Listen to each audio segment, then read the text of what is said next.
From a shark that weighs 50 tons to its theoretical battle with the biggest snake in all the history. Would you risk your life to go travel the ocean if you knew there is an ancient monster somewhere out there in the water? It's bigger than T-Rex. Its jaws are so massive and potent that they can bite through a car and swallow a few people at once. This monster is a shark known as Megalodon. If they were still alive, ocean would be an entirely different place. So how exactly different would it be? How dangerous? Is it possible that Megalodon's still somewhere out there? In this episode of Infinity, you will find out what it would be like if Megalodons were still alive. In recent years, the internet has received many reports of Megalodon allegedly being seen in the ocean. Some argue that these giant sharks haven't died out yet and that they are still hiding from us in the deepest and least studied areas of the ocean, in Mariana Trench, for example. Of course, we can't personally verify this, but the scientists who study the hollow have enough data to blow those rumors. If Megalodon hadn't died out, surely we would have known about this, because this would make the ocean a much more dangerous place. First of all, if Megalodons inhabited the ocean, the Mariana Trench would be the last place they would like to settle in, that's for sure. Megalodons used to dwell in warm sea waters. They simply wouldn't have survived in the icy depth of the deep. Also, we would constantly find Megalodon's trace, their giant jaw marks on the bodies of other large marine inhabitants. We would also definitely find dead carcasses of these sharks, but somehow, so far, nothing of the kind has ever been found. The only real evidence that these sharks once lived on Earth are their enormous teeth. Paleontologists have found a great many of those. This great number of teeth is explained by the fact that Megalodon replaced each of their teeth several times over the course of life. Unlike a person who changes its teeth only once in a lifetime, sharks, including modern ones, can change their teeth an infinite number of times, at least every 2 weeks. Fallen and broken teeth sink to the floor of the ocean, where they slowly turn into fossil. Normally, Megalodon grew and replaced several thousand teeth throughout life. What do we know about Megalodons? Due to the fact that paleontologists were unable to find those well-preserved skeletons, there is very little known about these ancient sharks, although we know for sure that they first inhabited the seas something like 23 million years ago. They were definitely the dominant predatory species. Megalodons were 10 to 15 meters long and could easily weigh about 30 to 50 tons. They hunted for a variety of different species, from dolphins to whales. Want to know how dangerous Megalodons really are? Stay with us and we will tell you how these giant sharks hunted their victims. We will also discuss how people could easily have lived side by side with them. You'll also find out who'd win the battle, the monstrous snake or the giant shark.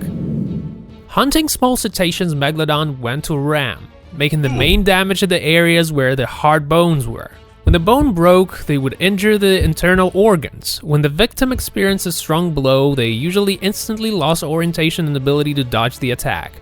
After some time, the victim would die from serious internal injuries. There was also a second method that Megalodon sometimes used to fight massive cetaceans. This became clear when scientists started figuring out what was happening in Pliocene. Specialists found numerous fossilized fragments of the caudal vertebrae and fin bones, which belonged to large Pliocene whales. There were bite marks on them left by Megalodon. As a result of the survey, it was possible to find out and suggest that the predator immobilized the potential prey, bit its tail or fins, and then finished it off. This monster shark that lived in the waters of the ocean in the Miocene and Pliocene got its name because of huge mouth and sharp teeth. Translated from Greek, Megalodon literally means big tooth. Nowadays, scientists gradually move away from the definition that Megalodon resembles a great white shark. Increasingly, one can hear the opinion that this monster is more like a sand shark of anomalous size. Scientists also found out that the real behavior of this monster, in connection with its huge size and features, was radically different from the kind of behavior and lifestyle of modern sharks. Megalodon got extinct about 2 to 3 million years ago, and scientists still can't say exactly why. According to one theory, the cause of extinction was diversity decrease in a number of species that these sharks hunted. A serious factor could be the growing production competition. Another theory suggests that Megalodon simply could not adapt to increasingly lower ocean water's temperature. Their prey now sought to escape from the Megalodon, moving to colder areas. What if they still existed? Whatever the reason behind the disappearance of these ancient sharks, it is much more interesting than the theory that we would observe today if they were still living. According to scientists, one megalodon ate about 1,100 kilograms of fish per day. If predators with this kind of appetite still lived in the seas, there would simply be no large fish for us. But this is far from the biggest problem for fishing. Megalodons could well trap fishing boats and drown them for the sake of a catch. Today, some killer whales do this trick. Given the fact that the temperature of the ocean waters began to rise again, in the current conditions, megalodons would flourish and actively multiply.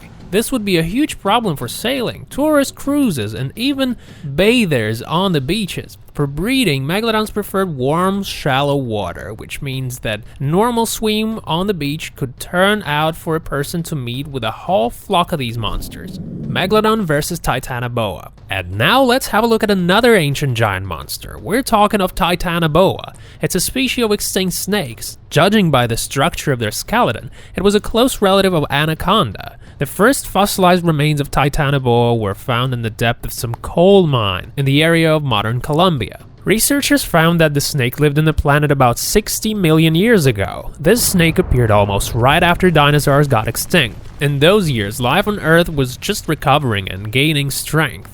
There's a reason why they call Titanoboa the largest snake that ever existed. It could reach a length of about 20 meters, and its weight was a few tons. The widest part of Titanoboa in diameter was 1 meter. Her oral cavity had a structure that allowed it to swallow prey that exceeds its own width. Its mouth was basically horizontal when open. So the question is, what would happen if Titanoboa and Megalodon lived in the same period? And what if they had a fight to death? Who would win? To find that out, we need to analyze habits of these ancient monsters in a bit more detail. Let's start with Megalodon, the predecessor of the great white shark. Theoretically, a large male of this species could reach 15 meters in length and weigh about 50 tons. Its huge mouth was full of sharp teeth that could be up to 20 centimeters long. This giant wasn't swimming very fast. The maximum speed of Megalodon was about 21 kilometers per hour. Scientists think that Megalodons attack their prey by ramming them from the side, but not from below. That's the way of the modern shark. Why Titanoboa is dangerous? And what about Titanoboa? This snake was really huge. An adult male could reach 13 to 20 meters in length and weighed over a ton.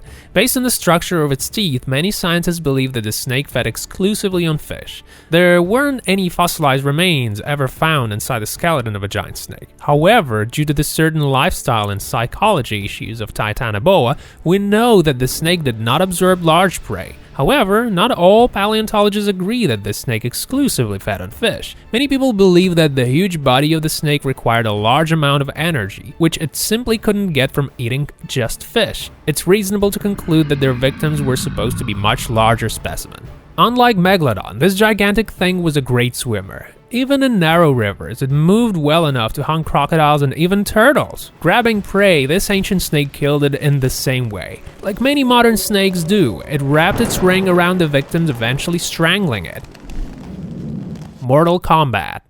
Most of its life, Titanoboa used to spend in water. They lived in warm rivers and tropical seas. So in theory, if this ancient snake and Megalodon lived in the same time period, their encounter could be possible. But would Titanoboa have the strength to handle a shark of that size? For a proper attack, the snake had to bite Megalodon and have enough time to wrap itself around its body. They were capable of attacking giant crocodiles in this way, so why not? But Megalodons were also quite capable. They felt very comfortable in water, obviously. The thick squama of their body was strong enough to withstand the bite of Titanoboa. Megalodon could very well repel the first attack by simply slipping out of the snake's mortal grip. In a battle like that, the long body isn't a positive. As we already said, Megalodon attacked their prey from the side, and if a shark managed to bite a snake in the middle of its body, this would be an ultimate victory. The power of Megalodon's jaws allowed them to even bite a whale in half, let alone a snake whose body was a lot less thick. With a 2-meter wide jaw, the shark would be capable of a strong, fatal bite. If Megalodon managed to close its teeth on Titanoboa's body, the fight would end with the shark being a winner. But it should be taken into account that Megalodons could not develop high speed, and their clumsy skeleton would never allow them to turn around right on the spot. In this regard, Titanoboa is a much more promising fighter. Snakes are much more suitable for sharp twists and turns. I wonder what our planet would become if neither Megalodon nor Titanoboa would become extinct. Maybe one day scientists will let us bring those extinct animals back to life so we could check it out. And that's all for now, guys. Remember to hit the like button and subscribe, ring a bell to stay notified, and we'll see you next time.